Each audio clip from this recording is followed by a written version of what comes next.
தமிழகத்தை ஆண்ட 2 கட்சிகளை ஒரே நேரத்தில் எதிர்க்கட்சி வரிசையில் அமர வைக்க முதலமைச்சர் ஜோசப் விஜயால் மட்டும்தான் முடியும் என வருவாய்த்துறை அமைச்சர் செங்கோட்டையன் தெரிவித்துள்ளார். ஈரோட்டில் செய்தியாளர்களை சந்தித்த அவர் 11 விழுக்காடு வாக்கு சதவீதம் 4% குறைந்ததற்கு யார் காரணம் என்பதை கண்டுபிடிப்பதை விட்டுவிட்டு தவேகா மீது பாஜக தாக்குதல் நடத்துவது வேடிக்கையாக உள்ளதாக தெரிவித்தார்.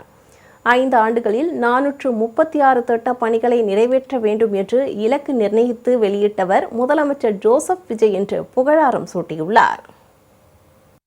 2026 என்பது தமிழக வரலாற்றில் 30 ஆண்டு காலம் 40 ஆண்டு காலம் ஆட்சி கட்டளை இருந்தவர்கள் இன்று எதிர்க்கட்சியாக அமர்கிற நிலையை தமிழ்நாட்டு மக்கள் உருவாக்கி காட்டியிருக்கிறார்.